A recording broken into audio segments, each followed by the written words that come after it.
Uzbekistan کے تاریخی tour پر ہم سمرقند شہر کے مضافات میں اس پہاڑی مقام پر گئے جسے حضرت دانیال علیہ السلام کا مقبرہ یا مزار کہا جاتا ہے۔ یہ مزار پستے اور خوبانی کے درختوں کے درمیان افراسیاب کے پرانے شہر میں موجود ہے۔ بتایا گیا ہے کہ حضرت دانیال علیہ السلام کی قبر ہے یہاں پہ۔ آج ہمارا دن کا پہلا اسٹیشن یہی ہے اور آج ہمارے ساتھ بابا جی بھی ہیں۔ بابا جی کیا ہے سر؟ حضرت دانیال علیہ السلام کی قبر کے دنیا کے مختلف مقامات پر موجود ہونے کے متضاد دعوے کیے جاتے ہیں، جن میں ایران اور عراق کے بعض علاقے شامل ہیں۔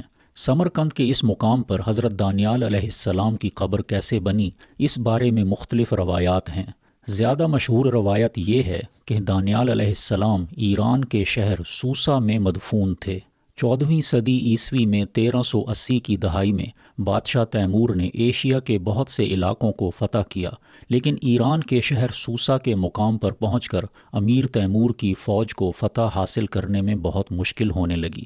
بعض مقامی لوگوں نے اور بادشاہ کے اپنے روحانی استاد نے امیر تیمور کو بتایا کہ وہ اس جگہ کو فتح نہیں کر پائے گا، کیونکہ وہاں حضرت دانیال علیہ السلام کی قبر کی برکت سے وہ شہر حملہ آوروں سے محفوظ تھا۔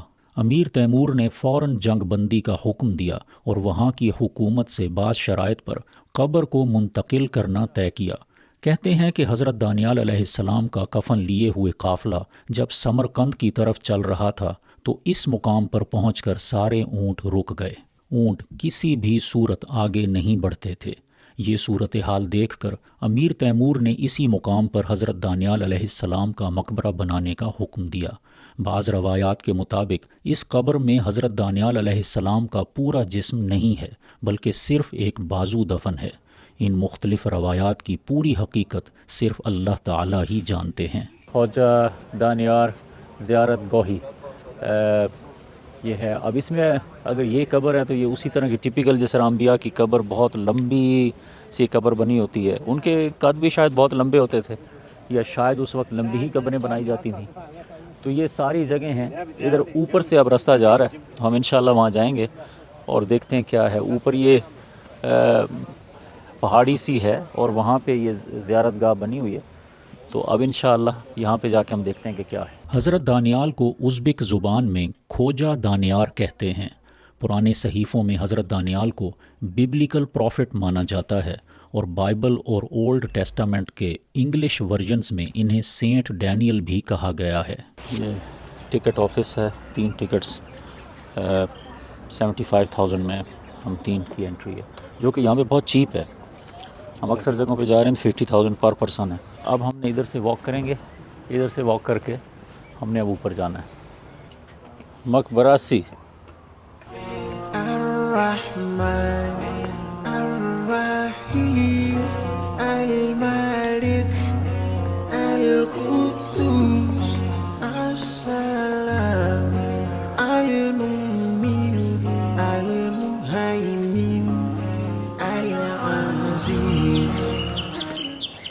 بسم اللہ الرحمن الرحیم۔ ایکچولی گریو تو یہیں پر ہے۔ بسم اللہ الرحمن الرحیم۔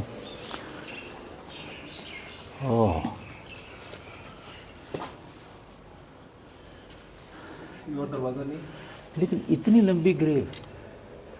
پرانے زمانے کی ہزاروں سال پہلے کے لوگ شاید لمبے تھے۔ یہ تقریباً 18 سے شاید 20 میٹر ہو، بہت ہی لمبی قبر ہے۔ اب جیسے کہ اب ہمیں نہیں معلوم کہ یہ باڈیز کے حساب سے ہونا تو آئی تھنک مے بی مبالغہ ہوگا، پر اللہ بہتر جانتے ہیں، تو شاید اس وقت قبر لمبی ویسے بھی بنائی جاتی ہوگی۔ حضرت دانیال علیہ السلام کی قبر 18 میٹر لمبی کیوں ہے؟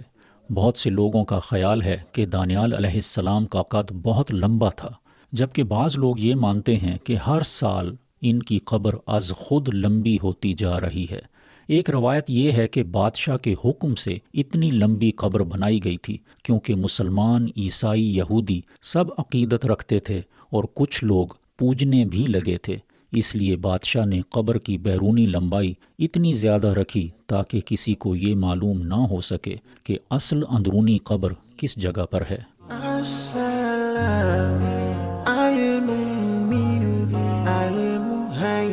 یہ دنیا میں ان چند مقامات میں سے ایک ہے جہاں مختلف مذاہب کے لوگ ایک ساتھ عبادت کرتے ہیں۔ مسلمان، یہودی اور عیسائی یہاں زیارت کے لیے آتے ہیں اور اپنے اپنے عقیدے کے مطابق دعا اور عبادت کرتے ہیں۔ تاہم مسلمان حضرت دانیال علیہ السلام کو اللہ کا پیغمبر مانتے ہیں اور اسی نسبت سے ان کا احترام کرتے ہیں۔ الحمدللہ رب العالمین الرحمن الرحیم مالک یوم الدین۔ یا اللہ، اگر یہ واقعی تیرے پیغمبر ہیں دانیال علیہ السلام تو یقیناً اس جگہ پہ بہت ہی برکتیں ہیں، رحمتیں ہیں تیری، تو یا اللہ ہمیں بھی ان برکتوں رحمتوں میں سے حصہ عطا فرما، اور سب زائرین کو حصہ عطا فرما، اور اسی برکت کی وساطت سے یا اللہ اس وقت جو مسلم امت پر جو انہی پیغمبروں کے ماننے والے ہیں، چاہنے والے ہیں، تو اس امت پر جو اس وقت مشکل ترین وقت ہے اس میں آسانیاں فرما، اور اگرچہ یہ جو مشکل وقت ہے یہ ہمارے اعمال کا ہی صلہ ہے، ہمیں اپنے اعمال کو درست کرنے کی توفیق عطا فرما۔ جہاں جہاں بھی امت مشکل میں ہے، خاص طور پہ فلسطین میں، یا اللہ ان سب کی مدد فرما یا اللہ۔ مقبرہ کے دروازہ کے سامنے لکڑی کے ستونوں پر تعمیر کیا گیا ایک برآمدہ ہے۔ یہاں پر لوگ سستانے کے لیے یا اپنے اپنے طریقے سے ذکر و عبادت میں مشغول ہونے کے لیے بیٹھتے ہیں۔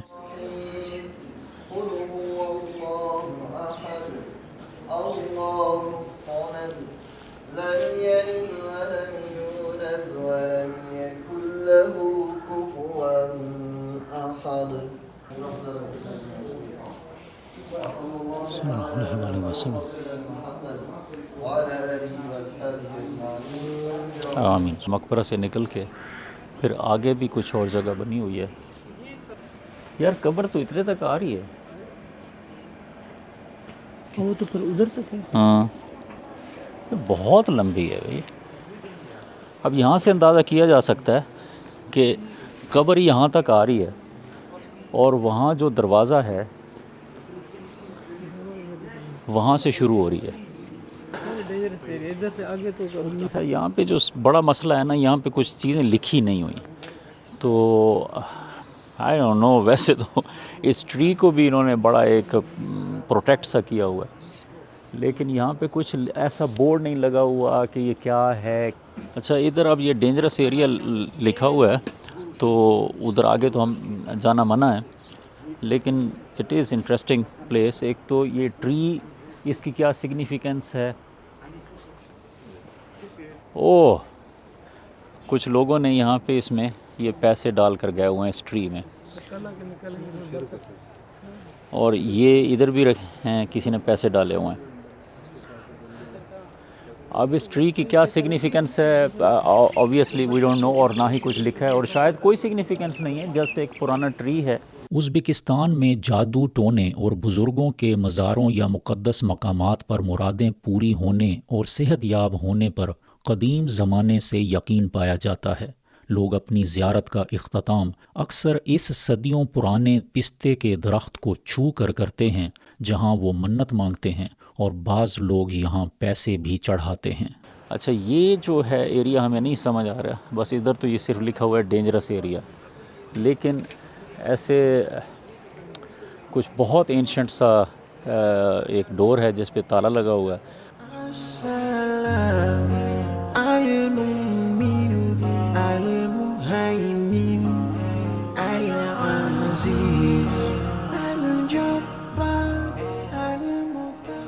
سر یہ پیسوں والا درخت ہے میرا خیال ہے، وہ جو کہتے ہیں نا کہ جی باہرلے ملکوں میں تو درختوں پہ پیسے لگتے ہیں۔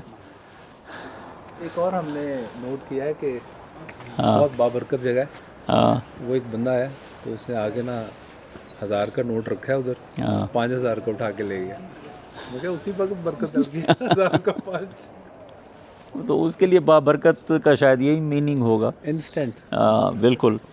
اور وہ جس طرح ہمارے کہتے ہیں نا کہ جی باہر تو درختوں پہ پیسے لگے ہوئے ہیں، تو واقعی وہ صحیح کہتے ہیں، باہرلے ملکوں میں درختوں پہ پیسے لگے ہوئے ہیں۔ یہ دیکھیں جی، یہ درختوں پہ پیسے لگے ہوئے ہیں، ہاں یہ لگے ہوئے ہیں اور یہ لگے ہوئے ہیں، یہ تو ابھی اگ رہے ہیں، تو یہ ایک شاخ بن کے پتہ نہیں پھر کتنے نوٹ اور اگیں گے۔ چلیں یہاں کا ٹور ہمارا مکمل ہوا، اب ہم چلتے ہیں واپس۔ یہ ایک ایسا مزار ہے جو دوسروں سے یکسر مختلف ہے۔ ہر صبح سینکڑوں افراد شہر کے باہر پہاڑی پر موجود خوبصورت طرز تعمیر کے مزار کی زیارت کے لیے جاتے ہیں۔ یہاں سے آپ 4 پتے لے جائیں گے نا، ہاں تو بڑے اس کے قدردان آپ کو مل جائیں گے۔ یار یہ حضرت دانیال کی قبر کے درخت کے پتے ہیں۔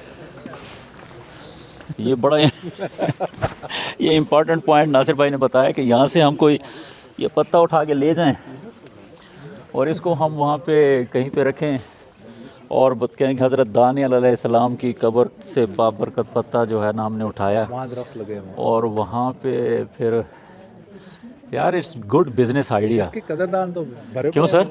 بزنس آئیڈیا تو ہے آپ کے سندھ میں تو بہت چلے گا۔ سندھ میں کیا وہ دے دیں تو وہ بھی بڑا خوش ہوگا۔ نے ویڈیو دیکھنی ہے وہ تو سمرقند آئے گا پکا پکا۔ یہ جی پتہ ہے بابرکت پتہ ہے، تو کسی نے اگر اسے چومنا ہو تو ہم سے رابطہ کرے تو لے جائیں گے، ایک پتہ تو لے ہی جائیں نا۔ ویسے ہم اگرچہ اسے مذاق میں تھوڑا سا بات کر رہے ہیں لیکن اس کا مقصد بہت اہم ہے۔ ہمارے انفارچونیٹلی بر صغیر میں خاص طور پہ بدعات اتنی زیادہ ہیں اور وہاں پہ جس طرح قبروں کے اوپر اور جو کچھ ہو رہا ہے، دیکھیں ایک بزرگ کی قبر کی جو ہے اس جگہ پہ ایک برکت اور رحمت کا ہونا، اسے کسی کو انکار نہیں ہے، لیکن پھر اس کو جو ہم شکل دے دیتے ہیں اور اس پر پھر جو کاروبار چلائے جاتے ہیں اور پھر جو گدی نشینیاں اور پتہ نہیں کیا کیا، اور کبھی ان گدی نشینوں یا یہ جو ان لوگوں کی لائف ادھر باہرلے ملکوں میں آ کے دیکھیں اور ان کے بڑے بڑے محلات دیکھیں، جن ملکوں میں ہم ساری زندگی جاب کر کے ایک مناسب سا مکان خریدتے ہیں، وہاں پر ان کے بہت بڑے بڑے محل ہیں۔ جو نبی صلی اللہ علیہ وسلم کی تعلیمات ہیں وہ اس کی اصل کو دیکھا جائے، یہ بات کی جو کچھ چیزیں ایڈ ہو گئی ہیں یا بدعات اس میں شامل ہو گئی ہیں ان سے پرہیز کیا جائے۔ اللہ تعالیٰ نے تو امت وسطیٰ ہمیں کہا ہے اور ایک مڈل پاتھ اختیار کرنے کے لیے ہر جگہ پہ کہا ہے، تو یہ بڑی غور طلب باتیں ہیں، اس میں انشاءاللہ توجہ کرنی چاہیے۔ چلیں سر، چلیں اس جگہ سے ہمارا کام مکمل۔ 2-4 بندوں کو پتہ لگے گا ابھی وضو ٹوٹا ہے۔ اچھا یہاں پر کوئی پانی کا کوئی چشمہ ٹائپ یا اس کا وہ نکاسی کی جگہ بنائی ہوئی ہے۔ روایت ہے کہ جیسے ہی یہاں دانیال علیہ السلام کی قبر بنائی گئی، قریب سے ہی پانی کا ایک چشمہ پھوٹ پڑا، جس کے متعلق مشہور ہے کہ اس پانی میں شفا ہے۔ یہ پانی آج بھی جاری ہے، جسے پائپوں کے ذریعے یہاں ایک چھوٹے سے منارہ نما کمرے میں زائرین کے استعمال کے لیے مہیا کیا جاتا ہے۔ بلا امتیاز مذہب و ملت لوگ اس پانی کو پیتے ہیں اور بھر کر ساتھ بھی لے جاتے ہیں۔ مزار پہاڑی کی بلندی پر ہے اور یہ چشمہ اسی کے نیچے کچھ دوری پر جاری ہے۔ بھائی یہ پتے کی سٹوری ہم ڈالیں گے ویڈیو میں، it is going to be very important thing now. اور ابھی پتے کا ہم نے کرشمہ دیکھا، یہ سٹک ہم چھوڑ آئے تھے اوپر پہاڑی پہ، نیچے آئے یاد آئی اور اس کے بعد ہم نے سوچا ہم کیسے جائیں، ہم تو جانے لگے لیکن ایسے پیچھے مڑ کے دیکھا تو یہ ہمارے پیچھے کھڑی تھی سٹک، تو یہ پتے کا کمال ہے۔ تو ہمارے جو مرید ہوں گے ان کی ٹوپی میں پتے کا نشان ہوگا۔ چلیں جی اب یہ بابا جی پیری مریدی شروع کرنے لگے ہیں۔ ہاں بھائی کوئی قدردان آ جائے گا تو اس کو بتا دیں گے کہ بھی اس کے پیچھے کیا ہے۔ ہاں اس کو بالکل ساری سٹوری۔ بابو صاحب وہ آ گیا ہاں تو اسے کہیں گے بھائی ہمارے سارے مرید جو ہے نا وہ گرین اور جو ہے نا پلانٹیشن اور یہ جو تازہ ہوا، ہاں یہ اس کی ہم اس کو پروموٹ کر رہے ہیں۔ اچھا ساتھ ہی ساتھ چونکہ آپ وہ جو کلائمیٹ والے ہیں ان کو بھی آپ اپنے وہ بنانا چاہ رہے ہیں مرید، تو کلائمیٹ والے بھی چاہ کے یو این سے مشن وغیرہ لے کر آئیں کہ پتے والے بابا جی جو ہے نا وہ کلائمیٹ پہ اوپر کام کر رہے ہیں۔ جبار بھائی نے ہمیں بتایا کہ یہ ٹری جو ہے یہ آنسوؤں سے ملتا ہوا ٹری ہے، تو اسے ویپنگ ٹری یا کیا کہتے ہیں ٹیئر ڈراپ ٹری جو ہے نا اسے غالباً کہا جاتا ہے۔